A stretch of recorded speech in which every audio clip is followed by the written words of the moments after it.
si tu traites tes clients et tes VIC comme des dieux, tu les reçois à coups de champagne, machin, mais tu traites tes équipes comme des sous-fifres, ça ne marche pas.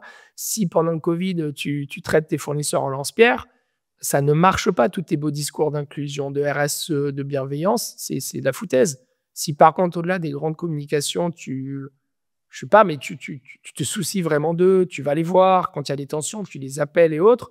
Je dis pas qu'on fait tout parfaitement, hein, on a beaucoup de ratés, mais l'intention, ma plus grande fierté, c'est un peu et ça me touche ce que tu viens de nous dire, c'est de traverser les couloirs et d'avoir des gens qui ont le sourire jusque-là, qui viennent te raconter des choses perso, des choses pro, qui sont contents, juste qu'ils sont contents.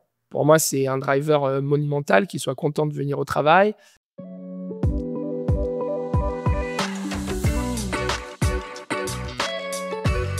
Bienvenue dans Dialogue. Aujourd'hui, j'ai le plaisir de recevoir Nicolas Santiveille, entrepreneur visionnaire et CEO d'Ami Paris. Diplômé de l'ESCP et après avoir cofondé The Couples et contribué à son expansion fulgurante, il a rejoint Ami, où il a accompagné la marque vers une croissance internationale impressionnante. Passionné de mode, d'innovation et de création, il soutient également de jeunes talents à travers divers projets. Ensemble, nous allons parler d'entrepreneuriat, de stratégie et de mode.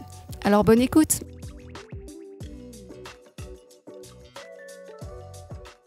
Nicolas Santiveille, si jamais on se croisait dans un ascenseur, qu'on avait 1 minute, comment tu te présenterais? Qu'est-ce que tu me dirais? Déjà, je te poserai des questions, parce que j'aime bien rencontrer les gens, être surpris. Et tu fais pas partie des gens qui parlent pas aux personnes que tu croises dans l'ascenseur? Ah non, même trop. Parfois, je rate l'étage ou j'oublie de sortir. Ça va arriver régulièrement de me tromper d'étage et de rentrer dans l'ascenseur ou de dire, bon, allez, je vais y aller à pied. Non, je pense que je te poserai les questions sur qui tu es, ce que tu fais, est-ce qu'on se connaît et qu'est-ce qui fait briller ton regard comme ça. Voilà, moi j'aime bien être surpris et rencontrer. Trop chouette. Et du coup, est-ce que tu peux nous parler un petit peu de ton parcours? Oui. Alors, tu veux que je commence où? Parce que je peux être très long et ça peut. Commence ce que tu veux. Tu peux parler de ton enfance, d'où tu es né par exemple, et ensuite peut-être tes études et ta première mission, ton premier poste. Chez The Couples, on sait tous que tu es passé par là. Ouais, c'est une belle aventure. Peut-être jusque-là. Ouais. Alors, écoute, pour commencer au commencement, je suis Marseillais. J'ai grandi à Marseille j'ai vécu à Marseille dans la belle cité phocéenne jusqu'à mes 20 ans. Okay. Et après, je suis monté à Paris pour faire une école de commerce à Paris, Subdeco, le SCP Paris. Premier boulot, même avant mon premier boulot, j'avais fait une expérience sympa. C'est que pendant l'année d'alternance, où soit tu fais un stage long, soit tu peux faire plusieurs expériences. J'avais eu la chance de toucher à différents domaines, et notamment j'étais parti dans la Silicon Valley, un peu au cœur du réacteur de ce qu'on appelait à l'époque la nouvelle économie, aller découvrir un peu ce qui s'y passait, tous ces start-upers, ces fonds, ces VC. Ce qui était hyper nouveau à l'époque et en France. Complètement. Puis c'était un peu l'Eldorado, savoir qu'est-ce qui s'y on parlait tout le temps de la Silicon Valley, où est-ce que c'est, qu'est-ce que c'est, etc. Expérience assez dingue parce que j'y suis arrivé au moment où, en gros, la bulle Internet a explosé là-bas. Okay. Et donc, si tu veux, j'étais soi-disant directeur marketing d'une boîte de conseil. En fait, c'était un Indien qui était contracteur à l'année chez IBM. Il a fait venir un petit Frenchie pour l'aider à jouer tous les réseaux français de la Silicon Valley pour faire venir ses copains de Bangalore. Et la crise explosant, pendant mon stage, il a perdu son boulot. Donc, mon stage, à la fin, ça consistait à essayer de retrouver un boulot à mon boss. Tu vois, le truc assez dingue. Ça dans le bain direct. Complètement. Et finalement, j'avais fini en faisant un dossier, un reportage sur la crise de la Silicon Valley pour un magazine pour qui j'avais travaillé auparavant. Et c'était assez passionnant parce que ça me permettait de prendre du recul sur une situation qui était qui arrivait sous mes yeux à vitesse grand V, alors qu'en Europe, on se rendait pas du tout compte que c'était la crise. Donc voilà, ça c'était mes études. Et après, une fois que j'étais diplômé de l'ESCP, j'avais eu un coup de cœur sur la ville de New York, et donc j'ai trouvé un premier job à New York, qui était une maison française qui faisait des chemises sur mesure. Je passais tous les entretiens, j'étais tout content d'aller enfin vivre le rêve américain. Sauf que tout ça se passe fin août et que quelques jours plus tard, attentat du 11 septembre, donc tout qui est remis en question, un peu compliqué. Mais pour la faire courte, j'ai quand même réussi à y aller après 1 an et demi de bras de fer, de combat pour obtenir un visa, pour trouver un appart et autres. Donc, premier boulot, je suis allé développer une maison française qui s'appelait Liste Rouge. D'accord. Qui faisait des chemises sur mesure en France, dans ses propres ateliers en Normandie, et que je suis allé développer à New York. sans moyens, sans aide, parce que j'étais vraiment tout seul. Et donc au début un bureau, puis ensuite à Wall Street, un showroom à Bryant Park, beaucoup d'apprentissage, de très belles rencontres. Et t'étais tout seul à développer? Tout seul. D'accord. Tout seul. Puis après, au bout d'1 an et demi, j'ai pris un stagiaire, puis une deuxième personne, puis j'ai développé une petite équipe sur place, sans moyens, sans réel support, parce que la société pour laquelle je travaillais était basée à Paris. Moi, je rentrais relativement régulièrement pour les salons, Première Vision et autres, mais malheureusement, personne de l'équipe est venu me voir en 4 ans. Donc, quand je te dis seul, je pèse les mots. Mais ça m'a appris la démerde, pour parler vulgairement. Ça m'a appris à créer des liens, créer des événements sans budget. Je m'étais fait copain avec les maîtres dits des restos les plus branchés, avec les concierges des hôtels de luxe, qui, quand ils m'envoyaient un client, je leur offrais une chemise. Tu vois, on essayait de faire des win-win. Et j'ai vraiment appris ça. C'est-à-dire, ce que tu apprends, c'est de dire que l'entrepreneuriat, c'est un peu ce chemin-là. C'est de dire comment, sans moyens, arriver à construire quelque chose, comment voir les gens sur qui tu peux vraiment compter et qu'est-ce que tu peux en tirer. C'est sympa, pendant qu'on se parle, il y a le soleil qui sort. Et t'as toujours voulu être dans l'entrepreneuriat, en fait, ou c'était par hasard l'opportunité qui a fait que tu voulais absolument être à New York et qu'il y avait cette opportunité-là? Je sais pas si j'ai toujours voulu être dans l'entrepreneuriat. En tout cas, c'est vrai que j'avais une forte tendance à jamais faire comme tout le monde. Tu vois, en école de commerce, quand la moitié de la promo voulait la majeure marketing, ou la majeure finance, moi, j'avais envie de faire quelque chose qui n'existait pas, sur l'entrepreneuriat, sur l'e-com à l'époque, donc on avait fait une majeure, innover, entreprendre sur le net, où le boss de la majeure est parti une semaine avant la rentrée, tu vois, des genres de choses comme ça. Non, en fait, j'aimais l'idée de créer. Moi, j'ai toujours aimé l'idée de créer, d'avoir des rêves un peu fous. Et surtout, ce qui m'excitait le plus, c'est que ces rêves, essayer de les transformer en réalité, de me dire, tiens, est-ce que c'est possible, et comment on fait? Et plus on va me dire que c'est pas possible, plus ça va m'exciter. Donc, ça, je pense que c'est un driver qui est encore présent aujourd'hui et qui m'excite pas mal. Et quand tu dis créer, ça, c'est forcément, tu parles de création pure? Parce que là, on voit vraiment dans la mode, directement. Je crée, innover dans le sens-là. Je pense pas, parce que finalement, tu vois, si je prends un peu de recul en te racontant mon parcours, j'ai rarement, ou j'ai pas forcément créé from scratch. J'ai souvent rejoint des personnes, des projets, et je suis pas sûr d'être un grand créatif. Par contre, je suis plus un développeur. Peut-être c'est pour moi encore plus juste qu'entrepreneur, et dire de comprendre les forces en présence, de comprendre les barrières, surtout d'identifier le potentiel et de se dire comment ce créatif, je peux l'aider à réaliser son rêve. Alors peut-être qu'aussi c'est un process par étapes et qu'un jour j'aurai envie de faire mon propre projet, ce que je fais un peu avec mon label de musique par exemple. Mais cette idée en fait, j'ai un driver très profond qui est de me dire la vie, c'est un peu comme une série ou comme une BD ou comme un film où chaque jour c'est un nouvel épisode, et je veux pas qu'il ressemble à l'épisode de la veille, sinon on s'emmerde. Dans ce sens-là. Voilà, c'est ça le vrai driver. Et c'est ce dont on parlait tout à l'heure, la lumière dans les yeux, de se dire, tiens, aujourd'hui, quel va être le goût, la couleur, la surprise, la bonne ou la mauvaise surprise. Voilà, pas de routine. Pas de routine. Zéro routine. Très bien. Et en fait, ensuite, quand tu as eu ce poste-là à New York, comment tu as basculé, comment tu es arrivé chez The Couples? Justement, qui était... Voilà. Je suis arrivé chez The Couples parce qu'à l'époque, à New York, j'ai rencontré quelqu'un d'assez passionnant, assez surprenant, qui s'appelle Nicolas Dreyfus, et qui, lui, travaillait chez Hermès, sur l'e-commerce à New York, ce qui était quand même assez moderne, et qui me posait 10 questions à chaque fois que je le voyais. Mais comment t'as fait ci? Comment t'as trouvé un comptable? Comment t'as géré les finances, etc. Et qui était très curieux de tout ce que je faisais pour Liste Rouge, sans moyens et sans personne avec moi. Et lui est rentré avant moi en France, a rencontré la famille Elisha, qui voulait lancer ce projet de marque, donc The Couples. La famille Elisha étant la famille qui auparavant avait fait développer et vendu Comptoir des Cotonniers. Et quand ils ont cherché quelqu'un pour lancer, et qu'ils l'ont recruté lui, il a dit, moi je connais un bonhomme qui est débrouillard, qui a fait ci, qui a fait ça, qui est à New York, qui maintenant vient de rentrer en France. Vraiment bouche à oreille. Oui, et puis une belle rencontre là de bouche à oreille, parce qu'on se connaissait en direct quand même, et c'est je pense que ça c'est des jalons de mon parcours, c'est des belles rencontres. Tu vois, quand je l'ai rencontré à New York, je me doutais pas que quelques années plus tard, il parlerait de moi sur un projet qui était complètement dingue et démesuré. Mais moi, je lui parlais ouvertement des galères, des réussites, et on parlait de ça autour de barbecue dans le New Jersey. Moi, je questionnais aussi beaucoup sur Hermès, sur le digital. Qu'est-ce que ça veut dire? Comment ils font? Quel frein tu as? Et voilà. Et on a fait ce parcours de fou ensemble. Aujourd'hui, on est encore amis. Il vit en Californie. Enfin, on se partage beaucoup de choses. Parfois, on a été chassés en même temps sur les mêmes postes, dans les mêmes boîtes, sans que les gens sachent. Et nous, on se partageait tout, qui t'a vu, combien de temps ça a duré, de quoi elle t'a parlé.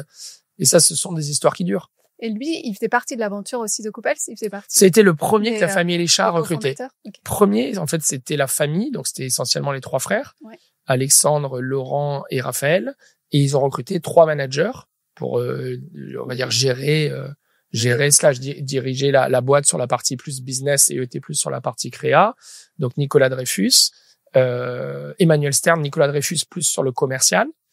Emmanuel Stern sur la partie finance, oui c'est ça, finance, et moi sur la partie alors officiellement production, j'étais directeur de production, et sur tout le volet e-commerce, stratégie, communication. Et c'était donc on était 6 au départ, il y avait 3 ou 4 personnes avec nous, donc on était une petite dizaine. Tout petit, vraiment. Pour un projet complètement fou. Moi ils m'ont recruté, le pitch c'était on va lancer une marque. Donc déjà ils me disent pas le nom de la marque. Ah oui, je savais pas du tout le projet. Ça s'appelait le projet Tête de Mort, Squelette Project. Okay. Ils me disent pas qu'on va faire de l'homme, ils me disent qu'on va faire de la femme. Okay. C'était en secret à Bruxelles. Et ils me disent, mais par contre, ce qu'on va faire, c'est que on va ouvrir 150 boutiques en 5 ans. Truc complètement. Et là, je te dis, on est fin 2007, début 2008, donc c'est subprime, Lehman Brothers, au moment où tout le monde réduit la voilure, fait faillite, etc. Et moi, le premier effet, je me dis, mais comment vous allez financer ça? Bon, on va s'autofinancer au départ et ça marchera tellement bien que tout le monde va nous suivre derrière. Ils voulaient commencer vraiment qu'en retail. Que en retail. Ils me disent, on va ouvrir 6 boutiques pour le lancement, on en aura ouvert 150 en 5 ans et on revend. Le truc n'existait pas encore. Ah, ils pensaient déjà. Avant de savoir si ça allait marcher, ils pensaient déjà à la revente. C'était fou. Okay. Avec du recul, tu dis, c'était des fous. Bah, c'est ça, c'est toujours dans la folie, hein. Soit c'est, côté positif, c'est des génies, côté négatif, c'est des barjots. Et en fait, tu navigues tout le temps entre les deux et c'est ça qui est assez excitant. Et ils me disent, on va ouvrir 6 boutiques pour le lancement. En fait, on en a pas ouvert 6, on en a ouvert 20 en propre en un mois avec une équipe de 10 personnes. Et on en a pas fait 150 en 5 ans, on en a fait 250 en 3 ans. C'était fou. Et qu'est-ce qui a fait que ça s'est développé aussi vite? Qu'est-ce qui a pris aussi vite? Je pense déjà le fait que c'était très bien pensé. Ils avaient une bonne expérience, ils avaient tiré des leçons de l'aventure comptoir. Donc c'était même plus qu'une marque, c'était un concept où tout était réfléchi, le mobilier, la musique, le parfum, le VM, tout était très pensé. Donc ça se déclinait très vite. Et après, je pensais une opportunité, un contexte de marché, c'était la crise. Il y avait beaucoup de marques qui mettaient la clé sous la porte. Il y avait des réseaux qui fermaient. Donc, ça nous donnait un parc retail potentiel richissime. Et quand nous, on disait à un agent immobilier, bah voilà, on veut une boutique de 70 mètres carrés en emplacement numéro 1 dans telle ville, que le lendemain, il venait, il nous présentait une bonne boutique, on signait, il n'y avait pas de conditions suspensives. Bah, le lendemain matin, tu avais tous les agents immobiliers de cette ville ou de France qui venaient proposer d'autres dossiers. Donc, c'était un effet d'opportunité qu'on a su saisir. Et ça, j'y crois énormément. On l'a utilisé chez Ami. Je pense que dans chaque période de crise, ce sont des opportunités qui s'offrent à toi, surtout quand tu es indépendant, quand t'as pas un grand groupe, ou soit des gros moyens, soit des gros process. Oui, quand tu dépends de personne et que tu développes comme tu le souhaites, quoi. Ouais. Et du coup, ensuite, comment tu es passé? Quelle a été la transition jusqu'à Ami? Est-ce que c'est toi qui as décidé de partir? Est-ce que tu connaissais déjà la marque Ami? Comment ça s'est passé? Alors, elle m'a été présentée en fait par un ami en commun, l'ami d'école, qui était business angel, qui lui était dans la tech, et qui m'a appelé un jour en me disant voilà Nico, je viens d'investir dans une marque de mode. Est-ce que tu peux me donner ton avis? C'est la première fois, j'y connais rien à la mode, et je suis allé voir le premier, je connaissais pas non plus, parce que la marque venait de se lancer, la marque Ami. Là, on est en fin 2011, début 2012, ouais c'est ça. Et donc, je vais voir son premier corner qui venait d'ouvrir au printemps et là, coup de cœur. J'étais encore chez Couples. J'y vais, je vois un vendeur tout sourire, ravi de ce qu'il faisait, fier de ce qu'il portait. Moi-même, en tant que client, je dévalise le corner. Ah oui, d'accord. Ah, vraiment, ça me parle. Le produit, je le trouve juste, désirable, bien pricé. Et donc, je rappelle mon ami, je dis bravo, franchement, il se passe quelque chose, je serais ravi de rencontrer le fondateur. Et j'en parle au frère Elisha. Je dis, regardez, je les amène sur le site. Ah oui. Je dis, regardez, c'est très juste, il y a une vérité dans son propos, dans les produits. Je vois que la première présentation, il faisait pas de défilé à l'époque, il avait fait ça dans une villa, les mannequins buvaient du champagne avec les gens de la presse, avec les acheteurs, donc je trouve qu'il y avait quelque chose de très vrai. Exactement. Et c'est comme ça que de fil en aiguille, j'ai rencontré Alexandre, super fit. Et en même temps, moi, je commençais à ne plus être totalement aligné avec la stratégie de développement de Couples, qui devenait un peu excessif à mon goût. Et je dirais d'un quasi commun accord, on a décidé de se séparer et j'ai rejoint l'aventure Ami en me disant ce qu'on avait fait en 3 et 3, donc les 3 frères d'un côté sur la créa à l'image et les 3 managers de l'autre sur le business. Bah là, j'allais avoir l'opportunité de le faire en one-to-one avec Alexandre. Et du coup, donc Alexandre Mathuis, donc qui est le directeur artistique, d'Ami Paris, s'occupe de toute la partie image créa. Ouais. Et toi, vraiment de tout ce qui est business. Exactement. Et comment vous arrivez à vous entendre? Enfin, c'est assez fluide. C'est globalement très fluide. Je veux dire, j'ai la chance d'avoir un associé qui est quelqu'un qui, bien qu'il est un styliste, a vraiment, je vais dire, pas seulement la fibre du commerce, mais il a une oreille, il a une écoute pour tous les sujets business. Donc, il n'est pas perché sur un nuage. Ouais. Il est vraiment sensible à tous les sujets quand je vais le voir sur un sujet de trésorerie, d'investissement, de PNL ou autre. Comprend, en fait. Non seulement il comprend, il écoute. Et je pense que moi aussi, j'ai cette sensibilité créative qui fait que chacun, on a notre territoire. Mais quand on va sur le territoire de l'autre, on comprend. Et on a, je pense, construit ce respect mutuel qui fait qu'on ne force jamais l'autre sur notre territoire. D'accord. Donc, si la décision sur la partie qui nous concerne, on n'arrive pas à embarquer l'autre, à avoir son adhésion, c'est qu'il y a quelque chose qui va pas et on retravaille notre copie et on essaie de faire en sorte que les deux soient assez équilibrés. Je pense que c'est une des forces d'Ami, c'est que le business prend jamais le dessus sur l'image. On fait pas des choses, même si ça peut être un carton commercial, si ça peut abîmer l'image ou l'identité qu'il a voulu créer. Et c'est important parce qu'il y a quand même son nom dans la marque. Et à l'inverse, on fait pas des choses images qui seraient des gouffres financiers ou stratégiques juste parce qu'il a craqué sur une idée artistique qui n'a pas de sens. Donc, je pense, et je prends souvent cette image, c'est comme un être ou un animal plutôt un être, on va dire, à 2 jambes. Exactement. Si t'es sur une jambe et que t'es à cloche-pied, à un moment, tu fatigues et la cuisse, elle tire. Si t'es sur les 2 jambes, c'est quand même plus facile de trouver cet équilibre, d'avoir ce ping-pong. Et puis, il y a toujours des hauts, des bas. Bien sûr qu'il y a des tensions, mais on s'est fait accompagner. Et on y travaille aujourd'hui encore pour trouver la bonne démarche, la bonne gouvernance, qui est en fonction de l'évolution de la taille de la boîte, peuvent être des sujets assez majeurs. Parce que quand tu es entré chez Ami, vous étiez combien de personnes? Je crois qu'on était 6. Je pense qu'on était une dizaine, 10 ou 11. Il devait y avoir 6 ou 7 employés, même pas 6, et 3 stagiaires, 3 ou 4 stagiaires à peu près. Et aujourd'hui? Aujourd'hui, on est un peu plus de 700. 700 avec le retail. Avec les boutiques. Ici, je pense qu'au siège France, on doit être 250 à peu près. Donc là, le building où je te reçois et en face où il y a le showroom, la communication, marketing. Après, on a des grosses équipes, notamment au Japon, en Chine, et on est en beau développement aux États-Unis. Tu vois, on a Japon, Chine, on doit avoir près de 200 personnes dans chaque filiale. Et après, bien sûr, toutes les boutiques où là, il y a quand même pas mal. Japon et Chine, les boutiques sont inclus dans le chiffre que je te donne. Mais c'était l'idée dès le départ d'être très international. À l'inverse de Couples, où on a vraiment saturé la France et le UK. Là, dès le début, la 2e boutique qu'on a ouverte, la 3e boutique qu'on a ouverte, on l'a ouverte à Tokyo, la 4e, on l'a ouverte à Londres. Et Alexandre m'a suivi sur le fait de dire que très vite, on voulait aller travailler cette portée internationale de la marque. Et ça, c'était toi vraiment qui l'a accompagné là-dessus? Enfin, c'était vraiment ta volonté au départ?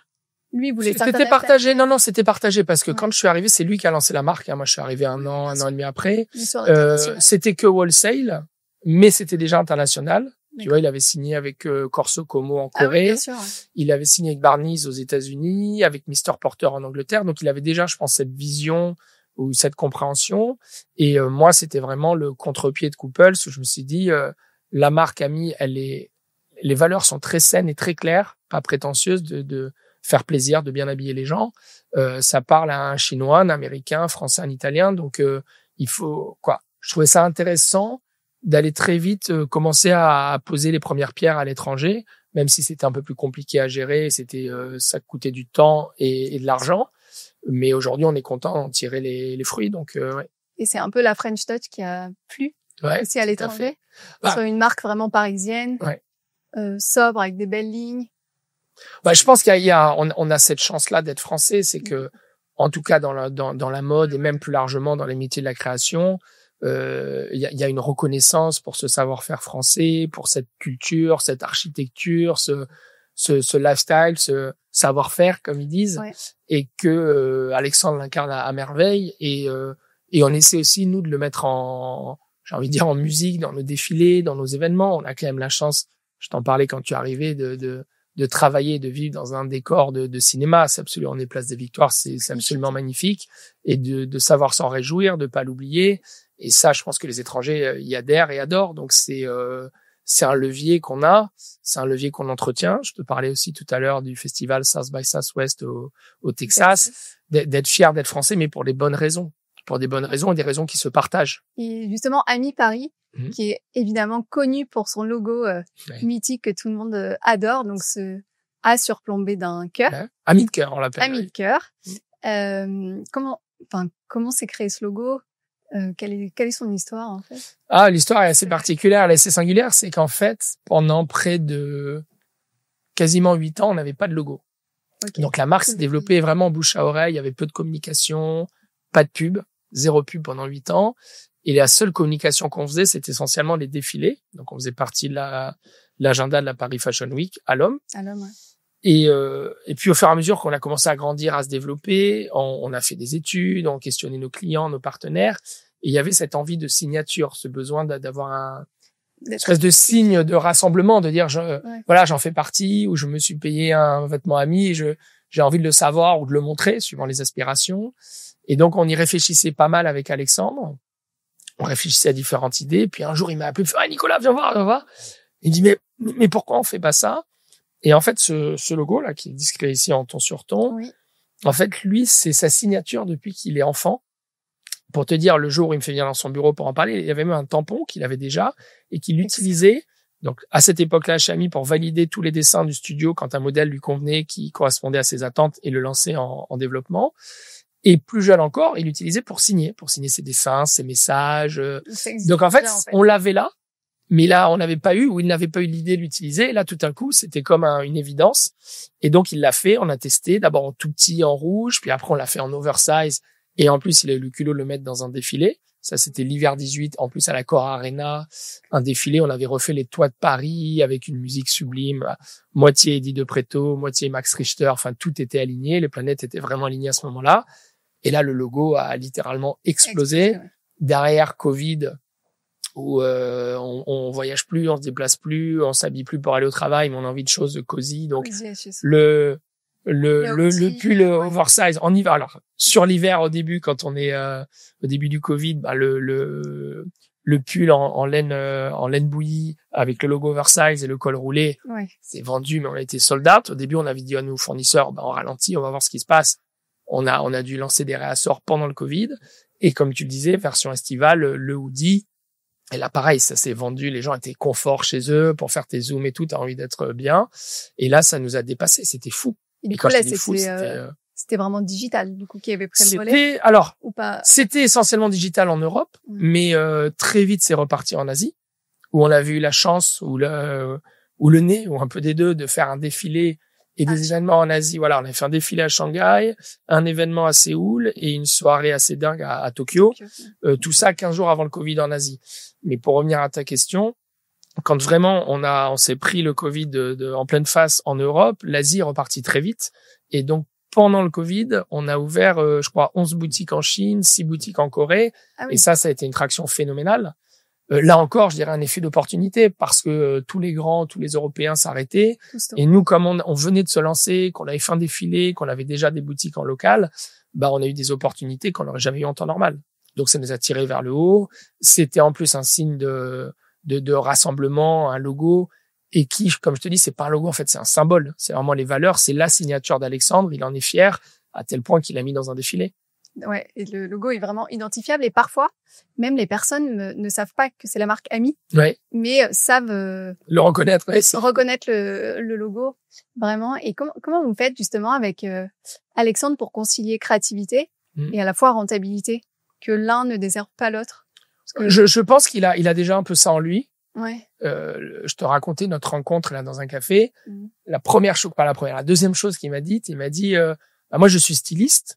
Je suis fier, il a travaillé chez Dior, Givenchy, Marc Jacobs, il a fait l'école du Perret. Enfin, il est fier de son parcours stylistique, j'ai envie de dire. Mais il m'a tout de suite dit, mais attention, je suis fils de commerçant et commerçant. Et donc moi, ça m'a beaucoup parlé parce qu'il a un univers créatif qui lui est propre, il a un talent énorme. Mais en même temps, il est bien ancré, il est bien présent. Comme on dit, la tête dans les nuages et les pieds sur terre. Et quand je lui parle de cash flow, quand je lui parle de financement, de prêt et tout, il comprend. S'il comprend pas, il pose les questions, il s'intéresse et il est pas déconnecté. Donc ça, c'est une chance et une force. Et en plus, j'ai envie de te dire, par rapport à pas mal d'autres maisons, d'avoir le directeur artistique qui est le fondateur de la marque. Donc, on n'a pas chaque saison à se dire, tiens, comment on le remplace? Est-ce qu'il risque de partir, etc. C'est un gage de sérénité. Donc, c'est très important aussi. Et c'est rare, en fait, dans une maison de luxe où le PDG, donc toi, est presque aussi connu ou aussi connu que le designer. Parce que souvent, moi, je te connaissais plus toi que Alexandre Mathuni. Mais par exemple, dans toutes les marques de luxe, on va pas savoir qui est le CEO de telle ou telle marque, mais on va plus connaître le designer. Alors que toi, alors c'est dur. Je sais pas quoi répondre à cette question. Non, je pense que c'est différent. Il est quand même plus connu, plus visible parce que les interviews, quand on fait l'ouverture d'une boutique ou un défilé autre, c'est lui la face, c'est sa marque, c'est sa maison. Après, je pense que ça dépend des biais parce que moi, j'ai été business angel pendant des années, donc j'ai accompagné pas mal de monde. J'ai mon label de musique. Il y a d'autres choses où je pense qu'avec le temps aussi, je me sens plus à l'aise de prendre la parole parce que c'est des sujets qui me sont chers. On a parlé d'Olivier Goal, l'Olympia ou d'autres sujets dont on pourra reparler. C'est des sujets où je me sens à ma place et c'est dur de pas être là pour en parler parce que les autres personnes pourront pas en parler à ta place. Mais au sein d'Amis, je pense que c'est important de rappeler quand parfois on me dit t'es fondateur d'Amis. Non, je suis pas fondateur d'Amis. C'est sa maison, c'est son nom, c'est lui qui l'a créé. Et moi, je suis le copilote ou le lead co-founder, quel que soit le terme qu'on donne à ma position. Et après, je pense que c'est important de trouver la juste part de lumière et la juste part d'ombre. Moi, pendant des années, j'étais très discret aussi. J'osais pas trop prendre la parole. Et après, je me suis dit, c'est con. J'interviens beaucoup dans des écoles. Je trouve qu'en France, surtout si on compare aux États-Unis, on a cette espèce de rapport au succès ou à l'échec qui est un peu malsain. Et les personnes qui font des belles histoires ou qui réussissent sont souvent très discrètes et c'est dommage. Je pense que c'est dommage. Parce que je pense que ça crée un effet d'entraînement, d'aller voir des jeunes, de leur en parler, de raconter tes galères, tes réussites. Aux États-Unis, c'est quotidien. En France, non, alors faut pas parler, ou si t'es un patron que t'as réussi, c'est que t'es un connard et que t'exploites tes salariés. On parle pas d'argent, on parle pas de salaire, on parle pas de réussite. Or, je pense, et c'est un peu un des gros sujets de la French Touch, ça crée un effet d'entraînement, de dire que Alexandre et moi, on est des personnes comme monsieur tout le monde, mais juste on est le culot, l'envie, qu'on s'est entouré et qu'on a cru dans notre rêve. Mais pas, pardon, mais juste pour finir là-dessus, pas de manière passive en disant je suis un grand rêveur, oui, j'ai envie. Non, dire je me retrousse les manches, on y va. Et tout n'a pas été rose tout le temps. Et ça, je pense que c'est très important qu'on développe plus ces synergies-là qui vont inspirer des jeunes. Surtout aujourd'hui, où c'est très compliqué de se lancer, de se financer, de se développer. On parle beaucoup d'entrepreneuriat, mais il n'y a pas que des réussites. Bien sûr que non. Le parcours d'entrepreneur est assez compliqué. Toi, quand on te voit de l'extérieur, on a l'impression que tout est réussite. Mais est-ce que tu as eu des échecs ou des anecdotes assez cocasses ou qui peuvent rebooster des entrepreneurs qui doutent? J'en ai eu, alors il y a des choses que j'ai pas le droit de raconter, mais à un moment on a des problèmes avec certains, alors il faut que je sois un peu diplomate, prudent, oui, voilà, avec certains investisseurs. À un moment, on était quasiment en cessation de paiement pour des histoires un peu tordues et on s'est protégé pour pas trop en parler et pas être public, pas sortir dans la presse alors qu'on aurait pu, voire dû. Il y a des moments où on avait plus d'argent et je disais à mes fournisseurs, vous inquiétez pas, je vous paierai. Je sais pas quand, mais le promis, je vous paierai. Il y a eu plein de choses. On a fait des ratés dans des gens qu'on a recrutés, avec qui ça s'est très mal passé et on a mis du temps à s'en sortir, mais là-dessus, je vais être assez simple, parce que tu pars en plus fort. Ouais, après, c'est vrai qu'en France, c'est pas facile de parler de tes échecs. T'es très vite catalogué. Comme faible, en fait. Oui, complètement. Alors qu'on a tous des erreurs, des échecs, des parts d'ombre. Et il y a des moments où l'un ou l'autre, on était en larmes à se dire on n'y arrivera jamais. Et ça a payé. Ça rend la suite encore plus belle. Bien sûr, parce que tu savoures chaque minute du parcours. Et aujourd'hui encore, malgré la réussite, la taille, le nombre d'employés, le chiffre, tout ce que tu veux, on est très lucide sur le fait que tout ça peut tourner, que tout ça, je veux pas dire est fragile, mais on construit, on essaie de le solidifier, mais c'est des cycles et qu'il faut rester très humble par rapport à tout ça. En tout cas, je trouve que là, tu m'accueilles gentiment dans ton bureau et dans tes locaux, mais en ayant traversé tous les bureaux et en ayant salué nombreuses personnes qui travaillent ici, je trouve que déjà, on sent une bonhomie, une bienveillance et des personnes qui sont heureuses d'être là, de travailler là. En ce moment, nous, on Et ça clôture en te fin fait plaisir? février. Ah oui. Donc là, je fais tous les entretiens annuels de de fin. fin d'année des directeurs. Et la question sur laquelle je passe le plus de temps et que je lis la réponse de manière très concentrée, c'est avez-vous trouvé un équilibre entre votre vie perso et votre vie pro?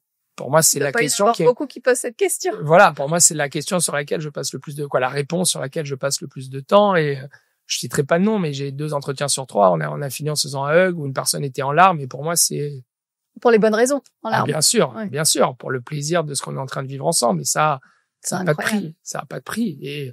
Et en plus, je te dis ça parce que je l'avais pas par le passé. Je te parlais de Couples. Couples, j'ai bossé comme un... Oui, c'était business Ah, et il y avait pas de temps. j'étais en apnée. J'étais en apnée de ma vie perso. J'étais en apnée de mes plaisirs. Là, j'arrive et c'est, je pense, la force et c'est en tout cas un des drivers du développement d'Ami. Une marque qui s'appelle Ami, ça doit quand même avoir un sens. C'est de trouver un équilibre, de travailler dur, mais de se dire, on vous respecte, il faut que vous soyez heureux. Si vous êtes malheureux, venez nous en parler, on trouvera des solutions ensemble. C'est de créer des moments de vie parce qu'on grandit. Ouais. Vous faites des super séminaires. On fait, là, on va en faire un. Non, il y a un truc dont je peux te parler. Je suis Ouais. très fier et j'ose le dire et j'en suis ravi. C'est lié à ma passion pour la musique, mais tu vois, on a pris une loge à l'Accor Arena, une loge tournante. On a le droit à un certain nombre de dates dans l'année. D'accord. Et le principe, c'est qu'il y a 12 places dans la loge et on a à peu près 12 départements. À chaque concert que je book, on fait un email aux 12 directeurs. On dit, voilà, il y a tel concert qui est booké. Dites-nous dans votre équipe qui est fan de cet artiste. Et que ce soit un stagiaire, un directeur, un intérimaire, enfin, on mélange les gens et on les mélange sans grade. Où en fait, on va là-bas, on les accueille comme des stars, comme si c'était... ils m'ont dit de l'autre marque, ils invitent des influenceurs et des directs. Non, nous, c'est nos équipes, les stars. Et on vit des moments absolument géniaux. Tu vois, c'est un exemple, mais c'est... mais ça pour moi, ça en dit beaucoup. Et d'ailleurs, c'était rigolo parce que... alors, je sais pas si j'aurais raconté ça, mais l'équipe de l'Accor Arena, mais tu sais, il y a les autres marques, quand ils arrivent pas à remplir et qu'ils invitent leurs équipes, ils enlèvent le fooding, le champagne, etc. Nous, au contraire, nous, on met les petits fours, le champagne, on fait la fête. Très souvent, ça finit après à l'Infini Bar. Enfin, ils ont une équipe assez géniale à l'Accor Arena et c'est des moments ultra précieux. Et en plus, au-delà de ça, je sais que c'est pas pour ça que tu te fais, mais c'est gagnant-gagnant parce que des salariés satisfaits, ils s'investissent encore plus dans la maison, quoi. Mais bien sûr. C'est un bonheur. Là, je peux pas le dire parce qu'on veut pas, on n'en fait pas d'école à l'école, mais on avait fait des choses sur le congé paternité. On va annoncer d'autres choses en interne. Moi, j'essaie de me dire, tu sais, parfois on dit, plus tard, quand je serai grand. Il y a encore des trucs où je me dis quand je serai grand, ce qui est assez dingue. Dans ma tête, j'ai encore 17 ans, mais, et de se dire, voilà, c'est notre histoire, elle nous appartient. Ce qu'on dit avec Alexandre, rendons cette histoire belle, mettons en place les trucs qui sont importants pour nous. Là, on est en train de faire pas mal de choses sur le sport. On avait fait, quand on a dépassé les 100 millions d'euros de chiffre d'affaires, on a fait une surprise, on a invité tous nos salariés, y compris les vendeurs boutiques. On a fermé nos boutiques pour toutes les emmener au ski, leur faire à Tignes, à Val d'Isère. Non, Val Thorens. Ouais. Au Club Med qui nous a accueillis de manière assez géniale. On leur a fait tous la surprise. On a créé un site pour leur louer, parce qu'on dit on veut pas que ce soit une barrière à l'entrée, pour leur louer les tenues, les combis, les gants, jusqu'au masque, etc. On a fait des activités de fou avec Aurore d'Acme qui nous a fait un super boulot. On était heureux et il y avait pas de directeur, il y avait tout le monde. Et quand on a lancé ça au grand magasin, ils étaient fous au début. Ils disaient, mais c'est hors de question. Et là, je te dis, il y aura pas de vendeurs, ils vont venir avec nous. Ils sont rentrés. Quand ils sont rentrés et qu'ils ont raconté qu'ils faisaient du hors-piste avec Alexandre, avec Nicolas plutôt, et qui dînait avec Alexandre, donc on faisait des soirées dans un tipi avec le pianiste du Piaf. Exceptionnel. On est rentré, on a reçu des centaines de CV dans les jours qui ont suivi le retour du offset, parce qu'ils voyaient des vendeurs qui revenaient tout bronzés, le sourire jusque-là, et qui avaient passé 3 jours au Club Med avec toutes les équipes. Et je te dis vraiment, c'est pas un effet de style. Il y avait pas de chef, de directeur, c'était tout le monde. Et on a des vendeurs qui nous ont dit, moi, c'est la première fois dans ma vie, qu'au-delà de tous les beaux discours qu'on me fait en entretien, je me sens vraiment partie prenante d'une histoire. C'est mon bébé et je reviens encore plus affamé de faire le meilleur chiffre de l'étage. Bah oui, parce qu'au-delà de la désirabilité côté client, pour la marque, les beaux produits, il y a une désirabilité de l'entreprise aussi. Oui, et puis surtout, je sais pas comment dire, mais envie avec les CV que vous avez reçus en plus. Ouais.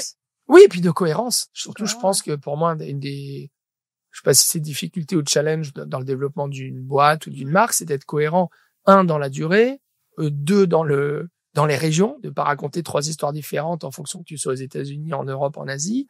Et 3, encore plus fort, entre l'interne et l'externe.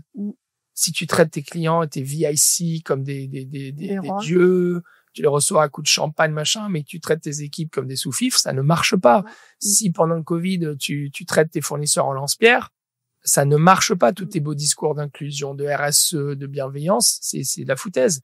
Si par contre, au-delà des grandes communications, je sais pas, mais tu te soucies vraiment d'eux, tu vas les voir, quand il y a des tensions, tu les appelles et autres. Je dis pas qu'on fait tout parfaitement, hein, on a beaucoup de ratés, mais l'intention, tu vois, et je pense que le meilleur des signaux, c'est la cohérence, je te dis vraiment interne, externe, et surtout dans la durée. Et ce qui est tout à votre honneur, c'est que vous communiquez pas spécialement, que ce soit toi ou Alexandre, sur ce qui se passe en interne non plus. Non, c'est donc ça reste, voilà, donc ça reste quand même, c'est sur des démarches très sincères. Et tu parlais justement d'inclusion et de RSE.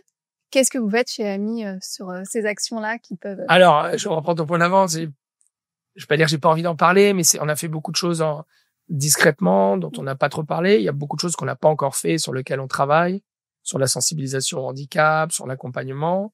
Je suis un peu gêné d'en parler parce que j'ai pas envie de sortir la liste. Spoil, hein, non, c'est pas tellement spoil, c'est que je pense qu'on a fait, non, mais pareil. J'espère qu'on a, par exemple, pour le SILAction, tu vois, c'est un sujet sur lequel on est très impliqué. Pendant des années, tu sais, Alexandre portait énormément un bonnet rouge qui était un peu ses signatures. Tous les bénéfices des ventes de ce bonnet, on les a reversés au SILAction. Okay. On travaille beaucoup sur l'inclusion LGBT, l'accompagnement des ados qui sont rejetés. Donc, on a fait pas mal de capsules où on reversait tous les bénéfices à des associations, que ce soit d'abord en France avec le Refuge, aux États-Unis avec l'AD, enfin, des choses qui ont du sens pour nous. On en parle aux associations concernées, on n'a pas fait des communiqués de presse, on n'en parle pas. Donc c'est ça que là je veux pas trop faire la liste du Père Noël, mais c'est moi qui te demande, mais non, mais après bon, je pense que c'est important, on n'a pas non plus à s'en cacher, mais c'est comme les RSE, je pense qu'il y a tellement de choses à faire qu'avant d'aller communiquer, on préfère les améliorer. Oui, bien sûr, mais c'est toujours important. Oui, et puis je reviens à ce que je te disais avant, tu sais, moi ma plus grande fierté, c'est un peu et ça me touche ce que tu viens de nous dire, c'est de traverser les couloirs et d'avoir des gens qui ont le sourire jusque-là, qui viennent te raconter des choses perso, des choses pro, qui sont contents, juste qu'ils sont contents. Ouais. Pour moi, c'est un driver monumental, qu'ils soient contents de venir au travail, qu'ils sentent qu'ils soient là depuis 6 mois ou depuis 8 ans, que c'est leur bébé. C'est une vraie histoire collective. Bah, surtout que dans les maisons de luxe, c'est pas toujours évident. Je ne commenterai pas. Voilà. Mais moi, je le dis. Oui, vu ton parcours, je sais que tu sais de quoi tu parles. Voilà. Mais non, quand je te parlais de démarche RSE, par exemple, est-ce que vous avez des actions, par exemple, de développement durable? Bien sûr. Je sais pas, peut-être de sourcing de matière. J'en donnais, hein, là. Ça, c'était un première. En plus, j'ai très soif depuis tout à l'heure, donc j'en profite pour me lever et boire un coup. Merci. Je sais pas en mettre partout, mais tu vois, il y a 6 ou 7 ans, on a fait tout un travail, là, le mec qui fait un peu sa pub. On a fait tout un travail avec une agence qui nous accompagnait sur comment enclencher, par où démarrer. Pour inciter à mieux consommer, en fait. Oui, sur globalement, comment intégrer toutes ces valeurs et comment démarrer l'action. Et on s'est dit, on va interdire les bouteilles en plastique au bureau. Mais je me dis, commencer par ça, c'est pas bon. C'est-à-dire qu'on va commencer par l'interdit. Ça va pas entraîner. Donc, qu'est-ce qu'on a fait? On a dessiné avec une agence spécialisée en développement durable une bouteille où tout est des matériaux renouvelables. Incroyable. Qu'on a offert à tous les salariés. Okay. Je veux dire qu'ils étaient en transe. Et après, on a dit, maintenant qu'on vous a offert ça, on vous demande, on vous incite à ne plus accepter les bouteilles en plastique, à ne plus les faire rentrer. En leur expliquant. Voilà, on a commencé à supprimer toutes les poubelles et à mettre des centres de tri devant lesquels tu as dû passer de côté de l'étage. Pour dire, c'est pas grand chose, mais c'est un début. On a créé des comités développement durable où c'était pareil, pas que les directeurs, mais souvent les personnes les plus motivées, c'était des plus jeunes qui arrivent avec plein d'idées, plein de projets. Il y a un projet que j'ai adoré, un Noël, un hiver, au lieu de faire des cadeaux de fin d'année, d'offrir des produits, des bonnets, des chartes. On a offert, c'était des cartes cadeaux où on offrait un arbre à planter. Trop chouette. On a planté comme ça une forêt en Bretagne. Et en plus, il y avait de l'histoire. Tu pouvais choisir l'arbre. Et on l'a offert à tous nos partenaires, VIC, VIP, etc., mais aussi à toutes nos équipes. Et donc, depuis, on a une forêt amie en Bretagne. Et ça, moi, je trouvais ça, j'ai offert à mes enfants, elles étaient en transe. Oui, et puis ça a du sens et ça dure. Et en plus, les personnes se sentent empreintes d'avoir fait vraiment une bonne action.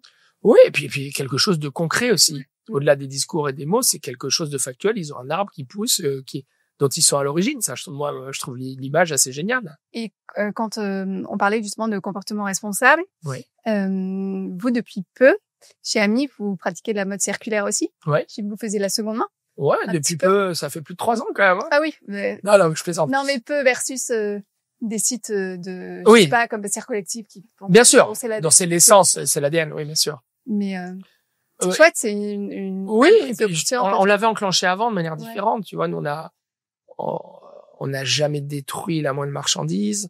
On a donné beaucoup et je me souviens d'une discussion à l'époque, une personne qui fait plus partie de la société qui disait bon, on va dégriffer. Jamais de la vie. On donnait à des enfants de banlieue en disant voilà, c'est le plus beau cadeau qu'on peut leur faire.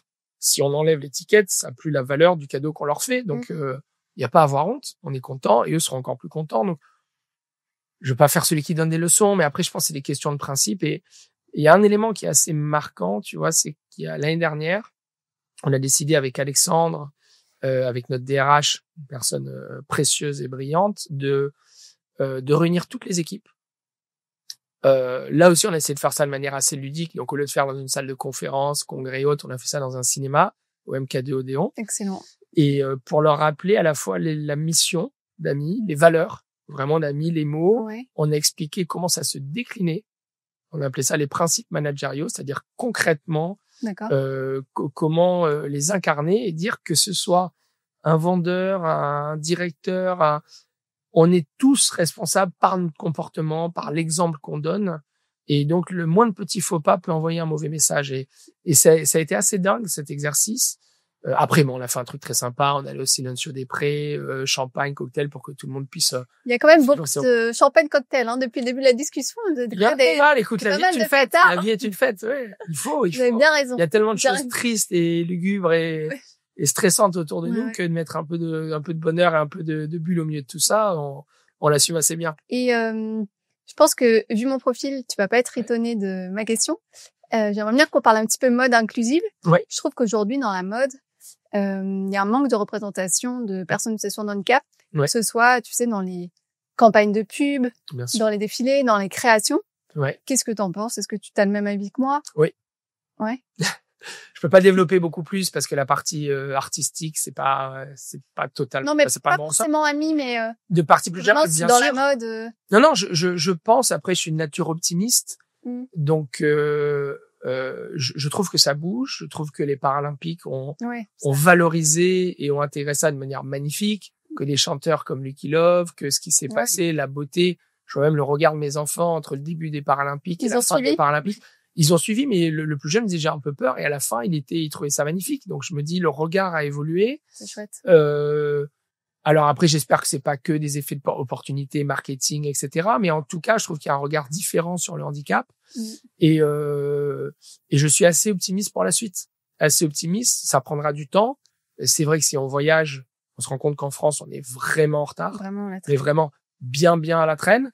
Mais comme tout, il suffit de quelques excités et Olivier en fait partie, t'en fais partie avec ton podcast, enfin, de montrer que c'est une opportunité, que bien sûr c'est une difficulté, mais c'est aussi une opportunité magnifique. Et on reparle quand tu veux d'Olivier, des Invincibles, mais pour moi c'est une leçon de vie. C'est une leçon de vie, donc au-delà de la tristesse, de la pitié, des quotas et tout, qui pour moi une façon un peu tristoune de l'aborder, c'est une opportunité de prendre du recul sur beaucoup de choses. Et d'ailleurs Olivier, belle transition. Comment vous vous êtes rencontrés? Parce que pour ceux qui ne connaissent pas, donc Olivier Goy, qui est un célèbre entrepreneur qui a été diagnostiqué il y a un peu plus de 4 ans de la maladie de Charcot, pardon. Comment vous vous êtes rencontrés? Quel est le lien? Parce qu'on vous sent hyper proche. Et comment ça s'est fait? Écoute, ça s'est fait il y a assez longtemps. À un moment, c'était une des périodes compliquées pour Ami, pour des détails que je ne dévoilerai pas ici, mais financièrement, voilà, on a des gens qui nous créent beaucoup de soucis et Olivier a essayé de nous aider avec une des structures qu'il avait développées. Ça n'a pas pu se faire, mais une belle rencontre. Et on s'est revu après quand il a été diagnostiqué. J'avais vu son post sur LinkedIn qui m'avait beaucoup touché. Et on s'est revu via We Are, via une campagne de communication, parce qu'il est photographe. Et il avait fait une campagne de communication où il shootait les duos de We Are. Et de fil en aiguille, on s'est rapprochés à nouveau. Et son aventure, son parcours, le diagnostic de sa maladie m'ont beaucoup touché. Ce qui m'a surtout touché, en fait, c'est pas tellement ça, c'est la façon dont il a vécu, dont il a pris le taureau par les cornes, comme il dit lui-même. Je trouvais ça assez bluffant. Et donc, j'ai commencé à réfléchir à comment m'impliquer, comment aider, comment apporter ma petite pierre à l'édifice. Je l'ai fait de manière vraiment menue, discrète et pas forcément super efficace au début. Mais ensuite. Voilà. Mais ensuite, tout à coup, la révélation, j'ai envie de te dire. Donc là, toujours un peu ton ADN, le culot, l'audace. Ouais. Et puis l'envie de donner du sens quoi. aussi. Foncer, exactement. Oui. Et puis, à chaque fois que je raconte ça, j'ai l'impression d'être un peu un illuminé, mais une sorte de vision. Un jour où j'étais à l'Olympia, et puis je me suis dit, mais en fait, Olivier me répétait souvent qu'il avait 2 sujets. C'était petit 1, de faire connaître la maladie, qui est très peu connue alors qu'elle touche 6 personnes par jour en France. À cause de la durée de vie. Voilà, à cause de l'espérance de vie qui est très courte, qui est de 3 à 5 ans. Donc, 1, de faire connaître la maladie, et 2, en conséquence, d'arriver à mobiliser des financements pour développer la recherche et lutter contre cette maladie qui est des plus dures à vivre. Et donc, j'étais à l'Olympia pour un tout autre sujet. Et tout d'un coup, je me dis, mais la visibilité, faire connaître la maladie. Et là, j'ai vu les lettres invincibles, qui est le nom de l'association qu'il a créée.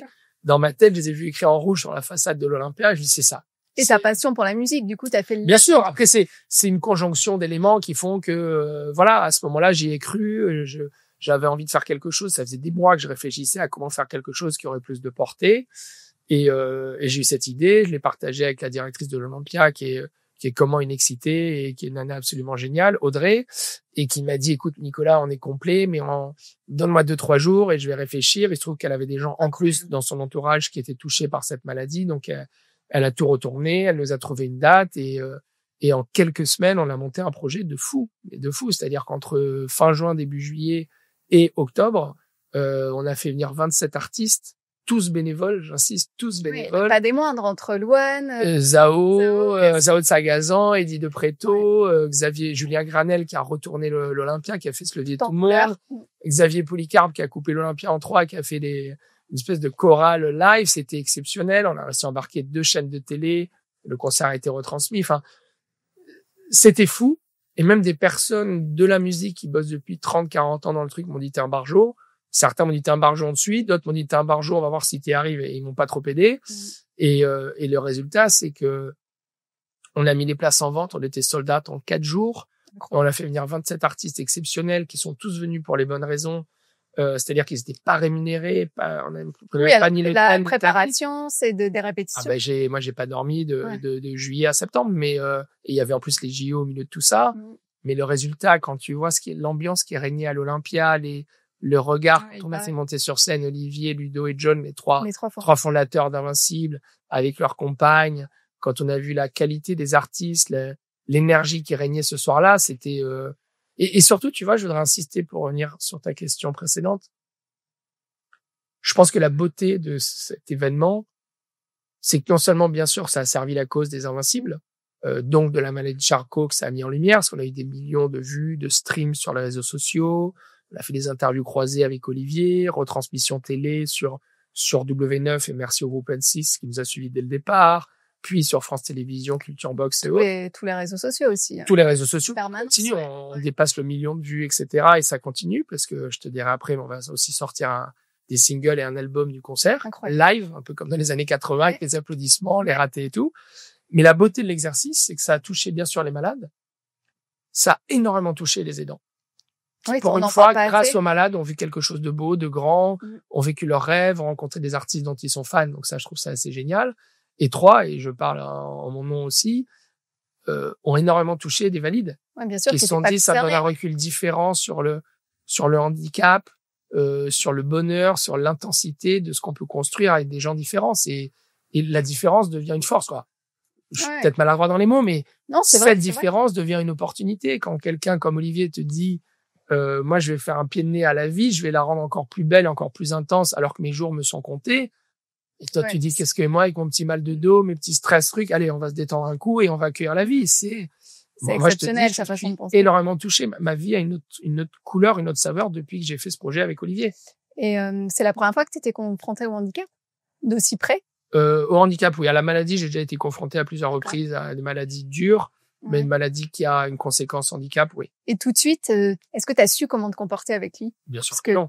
Voilà. Bien sûr que non. Mais ce qui était magique, je crois que tu le connais, Olivier. Ouais. Ce qui est exceptionnel, non, bien sûr que je ne savais pas. Mais dès que j'étais pas à l'aise, j'osais lui dire, j'osais demander. son épouse qui est aussi une personne exceptionnelle me dit bah ça tu peux, non ça va être gênant. Et il y a une espèce de franc-parler qui te met tout de suite à l'aise, même avec mes enfants. C'est quelqu'un de tellement vrai, de tellement simple que justement, et moi un des apprentissages c'est qu'en fait par défaut on évite ou on tourne le regard par peur de mal faire, de mal dire, alors que moi si je retiens une leçon c'est regardez-les et au pire c'est pas grave, la maladresse ils l'ont déjà eu 10 fois. Exactement. Ils vous en voudront pas, mais par contre vous leur parlez, vous les regardez et vous parlez pas qu'à la compagne, à l'aidant, parlez-leur, même s'ils peuvent pas parler, ils ont des oreilles. Et surtout qu'il y a rien de pire que l'indifférence. Bien sûr. Ou le fait qu'on s'adresse à la personne qui est à côté de nous, je pense que c'est... Alors qu'on s'en rend pas compte, et c'est ni méchant ni mauvais, c'est qu'on a peur d'eux. Et en fait, le pire truc, c'est la peur d'eux. Donc voilà, donc là, et le sujet, je t'évoquais tout à l'heure, qui me rend très heureux, on part avec Olivier au Texas la semaine prochaine. Donc un festival de musique. Tout à fait. Un festival qui au début était musique, puis cinéma, puis tech, qui s'appelle donc Southwest, qui se passe à Austin au Texas, qui est en gros un festival de la créativité. Auquel tu devais aller tout seul. On est d'accord? Oui, tout seul, avec une délégation French Touch, mais voilà, et j'en parle un week-end à Olivier, on brunch ensemble et je le raconte dans les coups de cœur du moment que je retourne au Texas pour ce festival.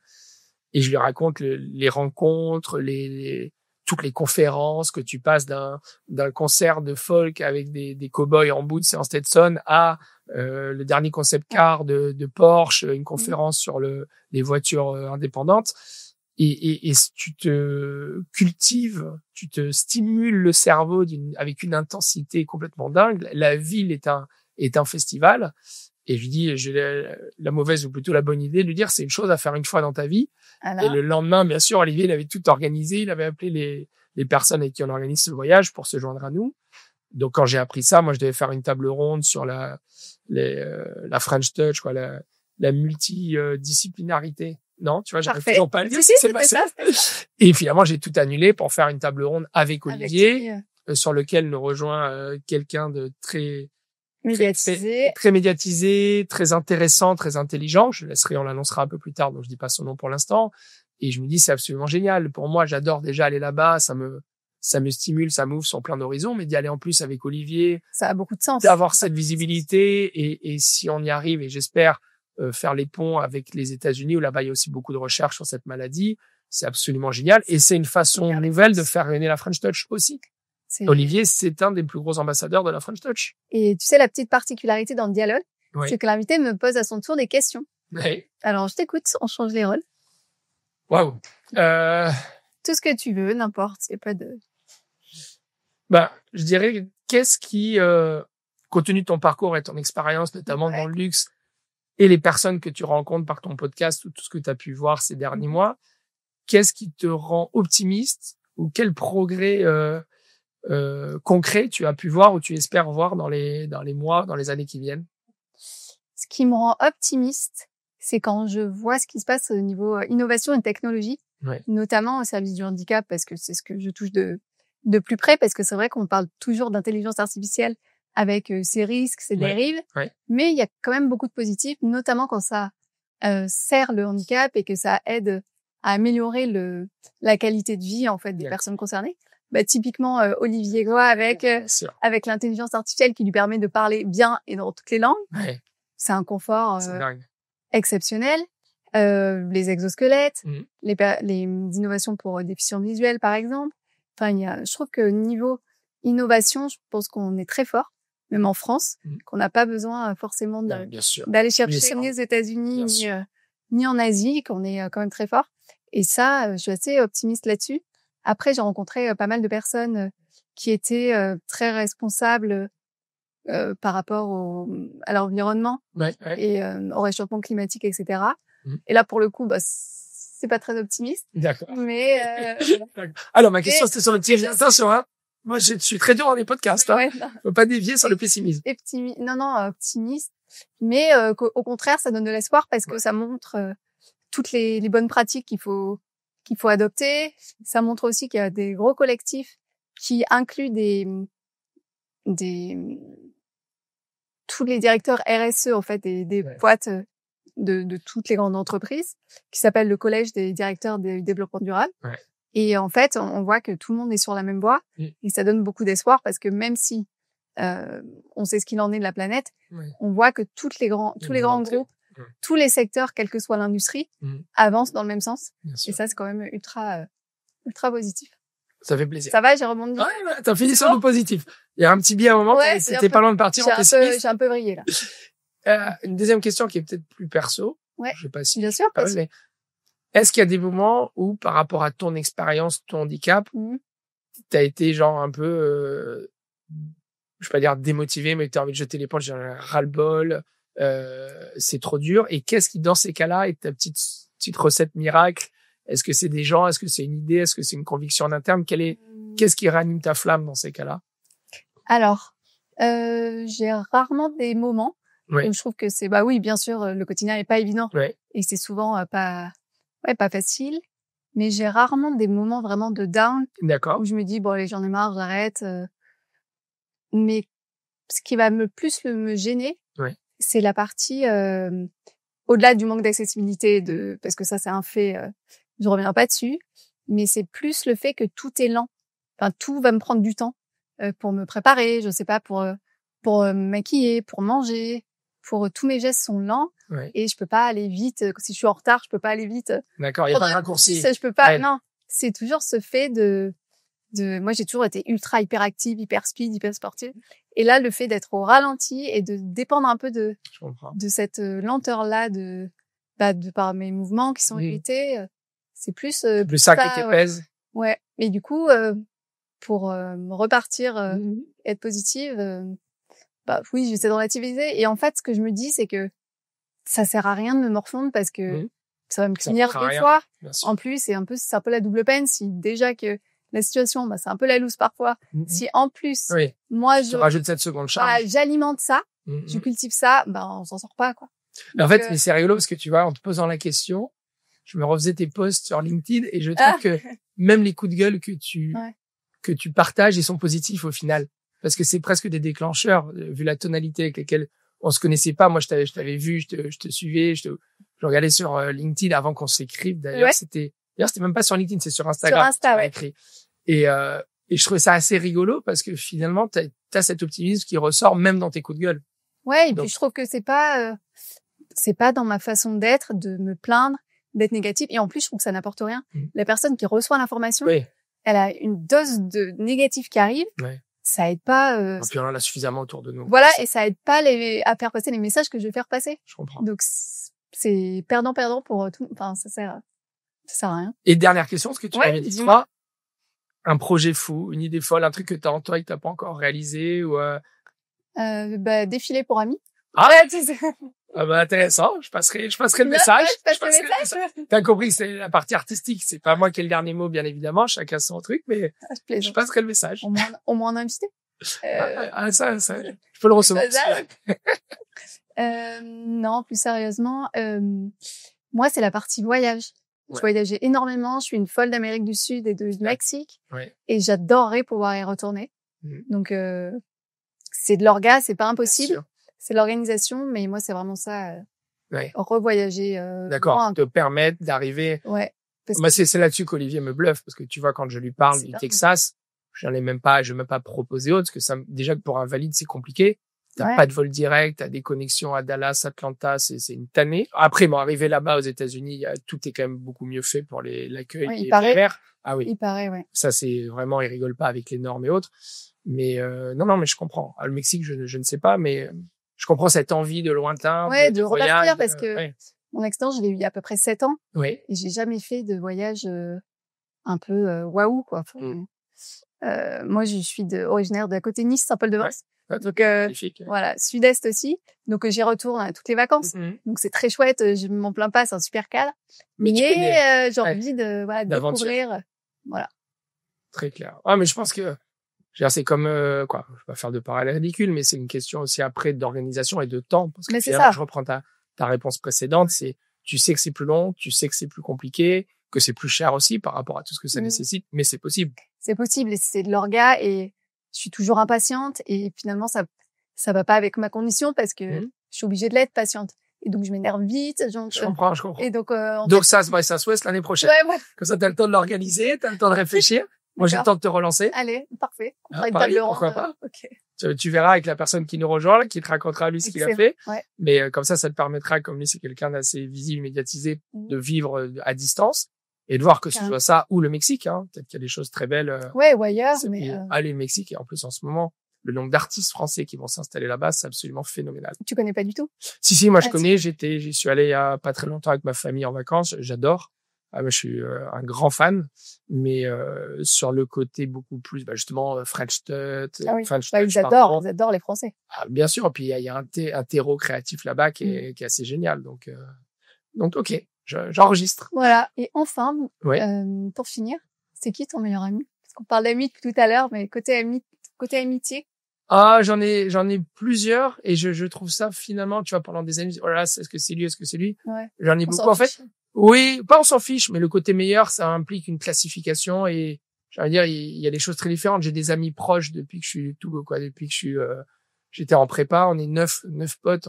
On a un groupe, c'est d'amis très très proches. En plus, on s'est mariés les uns après les autres et on se fait des week-ends. On continue à se faire des week-ends entre mecs et on se raconte tout, on vit tout. C'est les copains d'école? C'est des copains d'avant, non, de prépa. D'accord. Vraiment de prépa. Après, j'ai ma religion, moi, c'est le foot. On a créé une assoce quand je suis sorti d'école en 2002 et depuis, on joue tous les jeudis soirs ensemble. Donc, depuis 2002?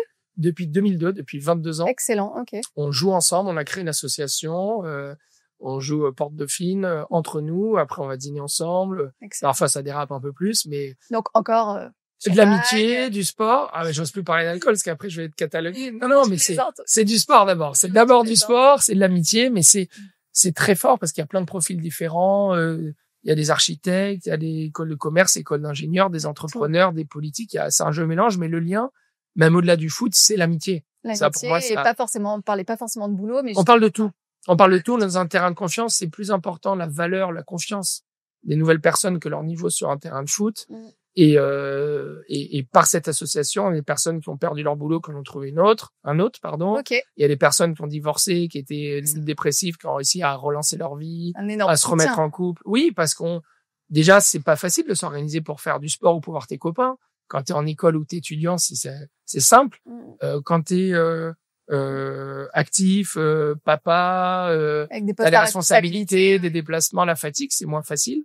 Là, on a notre rendez-vous du jeudi soir et c'est, pour moi, ça, c'est un cadeau de la vie, c'est précieux et je rate ça pour rien au monde. Donc, tu vois, là, le podcast, on le fait maintenant. On aurait pas pu le faire ce soir parce qu'à 19h pétante, je décolle.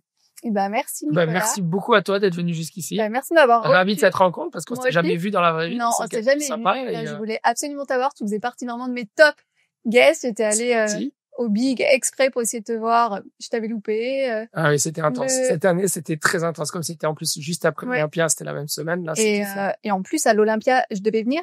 Ouais. J'ai pas pu venir parce que mon ascenseur est tombé en panne. Oh non. Donc voilà. Je voulais te demander justement, je savais pas si t'étais venu ou pas. Tu m'as envoyé des messages adorables. Ouais. Et je ne savais pas si t'avais assisté en direct. Non, mais je devais, mais non. Et tu sais quoi? Prends note. Prochaine édition, Invincible Ensemble numéro 2, le 15 octobre, à l'Olympia. Ok. Donc pas d'excuses. Le rendez-vous est pris. Voilà, t'appelles ton ascenseur là, tu dis vous mettez des agents de sécurité et autres. J'appelle une solution, une solution pour qu'ils te portent, mais 15 octobre 2015. 15 octobre, notez tous. 2025, pardon. 2025 à l'Olympia avec un casting encore plus fou, avec des belles personnes et on va continuer avec l'Institut du cerveau main dans la main avec les Invincibles pour faire des belles choses. Incroyable. Bravo pour tout ce que tu fais. Merci beaucoup et merci d'être venu et surtout merci pour ton invitation dans ton podcast que j'ai découvert récemment. Frédéric Mazala, Lou Schweitzer, j'ai vu aussi Arthur. C'est ça, trop bien, tu regardes. Ouais, bien sûr. Trop bien. Bravo pour la tonalité et le sujet. Merci beaucoup Nicolas, à bientôt. Merci à toi Virginie.